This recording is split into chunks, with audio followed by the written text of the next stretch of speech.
Welcome back to TMZ Sports. I am your host, Mojo Muhtadi, and we are coming in hot today because we got former UFC fighter, former WWE wrestler, the man himself, Matt Riddle. Matt, what's up, buddy? How you been, brother? Dude, I've been great traveling to Japan and everywhere else under the sun, winning championships, and yeah, just been busy. I got fired from WWE, had that 3 month break, that 3 month vacation, and then but during that 3 months, I also had another kid and everything else, and then dealing with getting fired and figuring out the next steps. But think I've figured them out. Okay, I'm doing all right. So yeah, that's what's up. Well, it certainly seems that way. Yeah, that 90-day period after departure from WWE can be a very stressful time for people trying to figure out what's next. But seems like you knocked it out of the park, man. Another kid. How many kids is that for you now? Well, I got four that I know of biologically, and then my girlfriend has a son who's seven as well. So I think I raised about five kids, take care of a good amount of people. But yeah, so I got four kids, two girls, twins, two boys, one 11, and then the other boy that I just had is like zero, I guess, or like 4 months. I don't know how you do that, but even though I've had four kids. But yeah, so this is number four, and pretty stoked. Little Matthew, my ex wife would never let me name any of or my boy, my other son, after me. So really happy that I'm with somebody now that will, listen to some things I say. So. How difficult has that been with you traveling all the world? I mean, going to Japan. I mean, not many flights in the world farther than that one, and still having all the young kids at home. Has that been challenging? Well, I think after fighting for the UFC and wrestling for WWE, I'm kind of used to being gone for training camps or traveling a lot for work. As you know, you were with WWE, it's like nonstop. You never get a break. And even in those 7 years, I never took a vacation. So I'm kind of used to it. But the good thing about honestly getting fired, at least at this point in my life, is I can kind of make my own schedule. I'm not at like the beck and call of anyone else. I kind of can do what I want.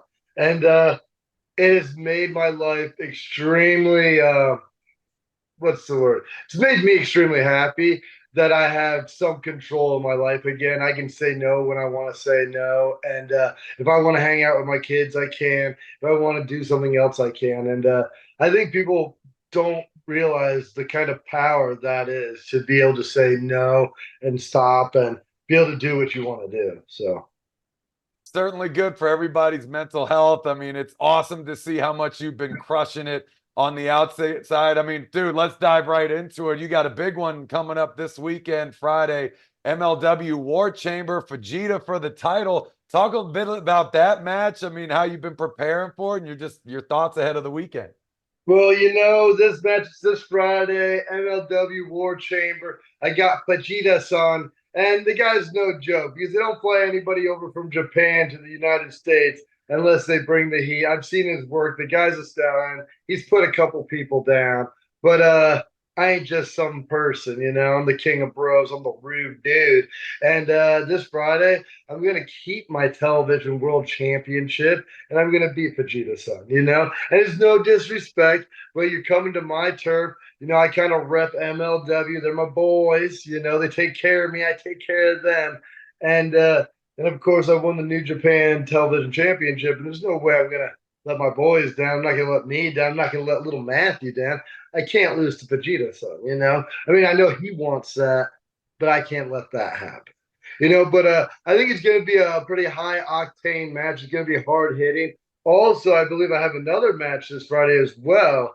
I think against Timothy Thatcher. They do a double header, so it's gonna be a war for me because both those opponents are very tough, very strong, very dominating, and they like to push a pace physically and mentally. So I think the best thing I can do is do what I always do: train my off. I'm a big believer in sweat equity and just putting that work in, and I have been. I work out about twice a day, 4 to 5 times a week, kind of like when I was in the UFC.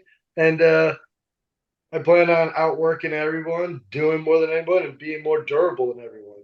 So that's what I'm going to do, bruh. I love it, man. Well, anyone looking for tickets, you can find them on MLW.com or and watch it on Triller TV Plus. Timothy Thatcher, man, that's a very, very interesting matchup stylistically. I mean, when you're competing against somebody like that, I mean, is that kind of your favorite type of matchup, or you like to maybe take on people of a completely different element? I mean, what's your favorite here? So I personally love it all. I think styles make matches, especially for me. Styles make fights, you know. And I think for somebody like me and Timothy Thatcher, we're both extremely durable. We're both very strong. We like if you don't know Timothy Thatcher's the kind of guy that just eats like carrots and peanut butter and does like push-ups and squats while he's just chilling out all day. The guy worker, he's a grinder. And I love that. When I first got into professional wrestling, I worked for a couple companies and I used to feud with Timothy Thatcher repeatedly. Like he was a thorn in my side, I was a thorn in his side, and we would never like we just fought each other a bunch. We even had a fight pit match in NXT, and we've been at each other's throats for a while. I do like Tim, I do respect him, but I'm gonna smash Tim. And when we talk about styles, like this past weekend, I wrestled Kalista, and I loved it because he's not necessarily a grappler in the sense of he's gonna work like an ankle lock or something, but he's got that lucha style. He brings a different level of excitement that sometimes somebody like Timothy Thatcher or myself can't bring ourselves because we don't do all the crazy high flying moves, But somebody like Kalisto can bring that element into the match. So I think it just for me when I work with people, I look at their strengths, I look at my strengths, and I try to put those together to make a quality piece of work. I love it, man. Well, we got to see highlights between your match with you and Kalisto. I mean, that was awesome. Kalisto, another good friend of the show. We love him very much. That was a really cool thing, man. It's awesome to see everything that you've been doing in free agency, how happy you are, how successful you've been. I do want to take you back just a little bit here, though, Okay. with the formation of TKO. You've been a fighter, you've been a wrestler. What are your thoughts on these two places coming together? What might we be able to expect in the future? And might we see Matt Riddle back one day? Oh, maybe. I don't know. I'll say I love it. I'll be honest. When I was there and I saw the merger happen, I was like, I might be on eggshells, but let's be honest, I'm always on eggshells. I think it's a great move for both of them. I think my only thing is I hope they can get enough ad revenue and TV deals and etc. So they can make back the money on their investment. But I think they're doing a great job. They've like cut some corners, they've fired some people, they've made some adjustments. And I just think what UFC can do for WWE and what WWE can do for UFC is staggering. I think it's going to elevate both promotions to another level. I think it's a great move. I'm not trying to gargle them, but at the same time, like very smart business move. Like you got the UFC. I remember telling people when I got into MMA, I was big into pro wrestling, just watched pro wrestling. And then around like 9th, 10th grade, I was like, ooh, what's this MMA, UFC, Pride FC kind of stuff? And then I kind of went that way. And then about 23, 24, I was like, you know what, man? Like I started kind of watching fights all the time. I started watching pro wrestling again. And I try to explain that to people. There's kind of like a fluctuational wavelength. Like when you're a kid, you usually like pro wrestling. The fighting doesn't really make sense. People look angry. Well, pro wrestling, there's the characters, there's the fun, there's the action, there's the flips, there's the tricks. And then as you get older, you're like, oh, that, I don't believe in that. But UFC is where it's at. And then when you get a little past that and you grow up a little more, maybe have kids, you come back to pro wrestling. So I think it's a beautiful move. I think now it's just under one umbrella. And I think the best part about it is the cross promotion they can have with WWE superstars and UFC fighters. Mind you, WWE superstars, I mean, they can be a little moody, but so again, UFC fighters. So I think just being careful with who you match up in that sense. And would you see me again one day in the UFC or WWE? Well, guys, that's not really up to me. All I can do is work hard, and try to do the right thing. And but I think for WWE and UFC to merge under TKO, very successful business venture for everyone involved.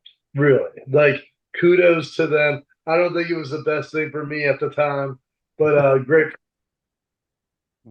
Well, hey man, that what a journey you've had. I mean, you were a dominant UFC fighter and you came over to WWE, but that's after you paid your dues. I mean, you came up, you started on the smaller shows before you got going. I mean, a guy like you, it's it's hard for guys to start over from scratch when you've already made it to the pinnacle of another sport and you always came in with the best attitude and worked your ass off. So, man, it's awesome to see you so happy. It's awesome to see you so successful. It's awesome to see you with so much gold behind your back. And come Saturday, I'm hoping it stays that way. Matt Riddle, thank you so much for joining us on TMZ Sports, my friend. It was good to link back up, brother.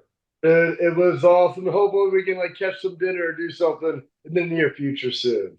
You already know, brother. Yeah.